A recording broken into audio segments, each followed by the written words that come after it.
So if you're moving from a warmer climate like California or Florida and you want to know what the winters in Michigan are really like, this is the right video for you. It's cold and there's a ton of snow. I think we could probably just end the video there. That's it. It's cold. I'm just kidding, we're not gonna do that to you. Winters in Michigan are the only winters that I've ever really experienced, so I know all about them. In this video, I'll cover what to expect when you move here, everything from what to do with your home and how to handle driving and this stuff. I'll tell you how to prepare and what to do and what not to do. Ready? Grab your snow boots and some shovels because we're starting now.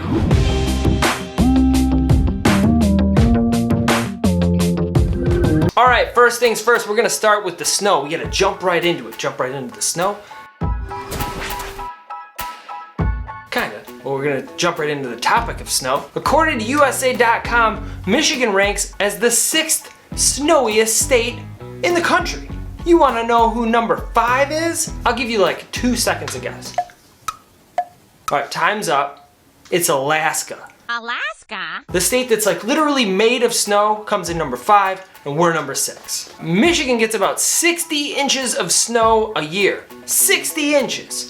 That's a whole lot of inches. Alaska gets 64.46, so like not even 5 more inches of snow in Alaska. The average state in the US gets about 28 inches of snow. So wherever you're moving from, double whatever snow you get, and then add a little bit more, and that's probably what Michigan's gonna be like for you. Personally, I don't like snow. I never really have. I mean, was sort of okay when I was younger and I go sledding, but I am not a snow guy. I'm not a snowboard person. I'm not a skier. I don't like any of those winter activities. Maybe I picked the wrong state. I don't know. It's my ancestors really who picked this state. I'm just sort of here as a result. But if you like the snow, there's gonna be a ton for you to do. Snowmobiles, skiing, sledding, I don't know, dog sleds, get your dogs, put them in the front of a sled, just go, just mush.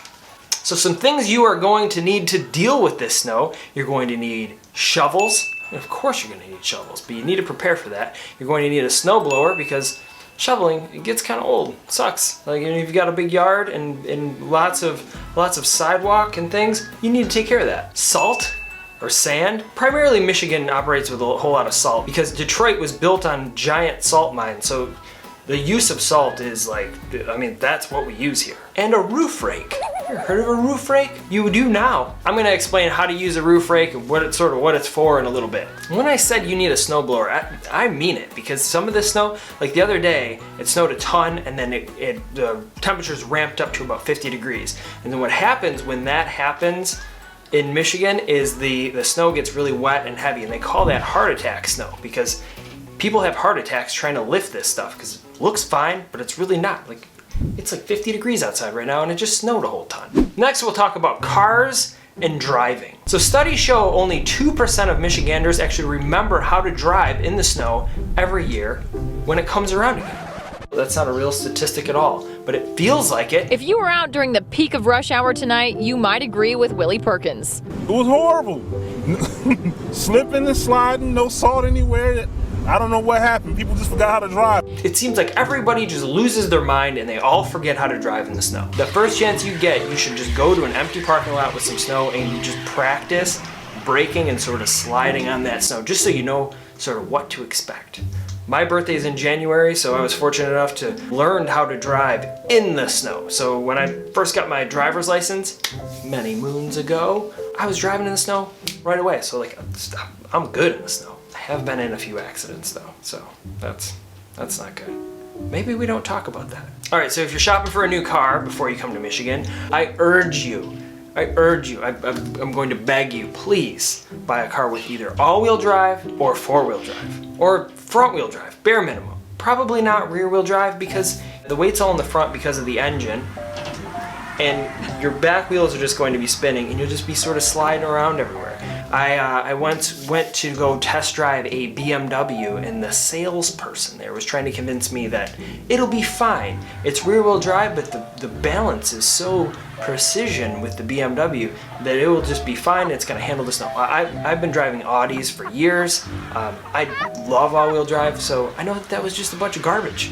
I'm not gonna believe that. I know that's not true. It's not gonna handle as well as an all-wheel drive car. So if you have a choice, get an all-wheel drive car. Speaking of cars and driving, when you're learning how to drive on that zone, do not slam on the brakes because you're going to slide and you'll probably hit things. So that's not cool, but all-wheel drive, that's gonna help you out a little bit. Some other things you're gonna wanna look for in a new car are the cold weather package is usually what they call them. It's heated seats, heated steering wheel, remote start. Unfortunately, Audis do not have remote start, so that's one thing that I have not had in years, and I'm jealous of everyone who does have that, but I do have heated everything. Now into the car, you will need to make sure that your windshield wiper fluid is a cold weather mix. Now if you're moving here from California, Florida, or anywhere warm, you probably didn't know that that was a thing. Maybe you didn't know that that was a thing, but that stuff will freeze. You'd think that it would heat up in the engine bay, but it doesn't. It will freeze, and then when you're driving and the water starts building up on the roads because of the melt from the ice, it starts spraying all over your windshield and you will not be able to see at all. It'll be a total blur out. It's not really a white out, it's like just salt blur, and that can be super dangerous. So you want to make sure you have a cold weather mix in the windshield wiper fluid things. Just buy the lowest temp stuff you can. And just keep it in there year round, because you never know. This is Michigan, it could be winter in the middle of summer. And inside your car, you're going to need an ice scraper and gloves. The glove box, actually put some gloves in there, because again, you never know when it's going to snow. You just don't. And if you're stuck and you don't have an ice scraper or anything, and you go out to your car and there it is, just covered in a sheet of ice, and you're looking for old CD cases and stuff to try to break the ice off, that's not a good position to be in. Next up, we're going to talk about the roads in Michigan during the winter. It's got all those robes on it. Roads? I can't say that word. Roads. This is a touchy subject because it seems like Michigan roads are always under construction, always. So we have a ton of potholes. I talked about potholes in my pros and cons of Michigan video. You can check that out here. Check it out after you're done with this one, but potholes are a major problem in Michigan, and it happens because of the freeze-thaw cycle. So when everything freezes and then it thaws and then the water goes down in between the little cracks in the roads and then it freezes again, it breaks up the concrete because the water expands and it just busts it all up, and we just have giant potholes everywhere. They suck and they will mess up your car. I've bent many rims, blown out many tires just by hitting these things because they're terrible. I mean, I can't say that enough, so you have to avoid them. But you also don't want to hit other cars when you're driving, so you have to be very mindful of sort of everything. So if you don't know how to change a tire, and if your kids don't know how to change a tire, make sure you have roadside assistance, because you're probably gonna need it. So in Michigan, pothole damage is actually covered by the state or many of the counties, sort of. You actually have to be able to prove that the county knew about the pothole for like 30 days or something ridiculous, had a chance to fix it, and didn't fix it. So unless you were recording that pothole like with a time-lapse camera, and you know for sure that the city or the county knew about that pothole, that had like a road crew driving by and they just ignored it, I don't know how you would even prove that, ever. If anyone has ever successfully proved that a county knew about a pothole and didn't fix it, let me know, because that would be amazing. All right, so next we're gonna talk about your home, because it's where you're gonna live, right? And what you should expect living there in the winter in Michigan. A lot of the older homes that were built here in Michigan do not have enough insulation. They don't have enough insulation in the walls, and they don't have enough insulation in the actual attic area. And you can have an insulation company come and check that out, and they use a thermal camera and they show you it'll be like purple and blue wherever they look, wherever you're losing heat. It's crazy to see. Just had it done at our house here. Our walls, actually, we thought we needed insulation in our walls. We didn't. Those were fine. The roof, it was like purple. Just all the heat just flying right out of the house. It's like money just going. You want to make sure your furnace is in good condition, has a clean air filter, and is ready to go, because there's nothing worse than your furnace going out in the middle of winter. I mean, when it drops down well below 0, and if you lose your furnace, that's terrible. I mean, because it gets cold, very cold. Unless you have like a fireplace. If you have a fireplace, you might be okay. But fireplaces are another thing we have to talk about living in Michigan, because a lot of people move here and they say, oh, that's so cozy. I will buy a home with a fireplace and I'll sit and read a book and enjoy my warm crackling fireplace. The problem with fireplaces, especially natural fireplaces, is they create what's called a negative efficiency. So when you put wood in your fireplace, it pulls all of the warm heated air from the inside of the home, all of the air that your furnace has worked so hard in heating up, it pulls it all out through the fireplace, out your chimney, and your home actually gets colder because of the fireplace. It's crazy, right? Learned all about that when we went through a fireplace conversion. So I would always say look for a fireplace that's either a sealed unit, so a sealed wood burning unit, those are great if you want to deal with the wood, or a sealed insert. So a sealed insert will keep all of the heat in, and a lot of those things crank out more heat than your actual furnace does, or close to it. It gets hot. So hot. All right, now remember when I talked about the roof rake? Okay, so the roof rake, it sounds crazy, but it's basically it's got like a long tube attached to like a flat rake area.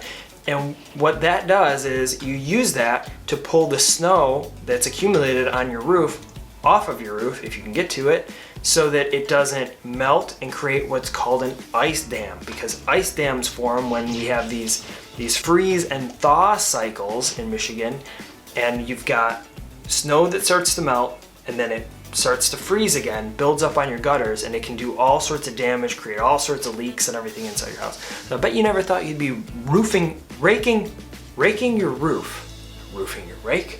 It doesn't sound right at all, because it's not right. Last but not least, I have to talk about pools. Pools in Michigan during the winter. A lot of people don't think about this when they're moving from warmer climates, because if you look at an overhead map of places like California, Florida, or anywhere in the South, everyone has a pool. So people contact me and go, Paul, I need a house and it has to have a pool. I'm like, oh, do you?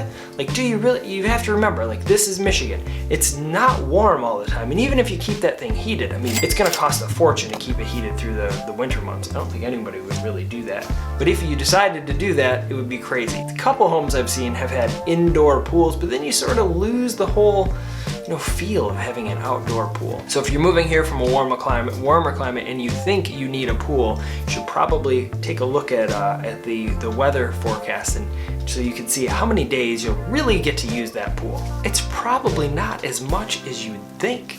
All right, so you still want to move to Michigan? That's awesome, and I'd love to help you. Just reach out and let me know. If you're trying to figure out where you want to live in Michigan, check out some of these videos and playlists around here, and I will see you there.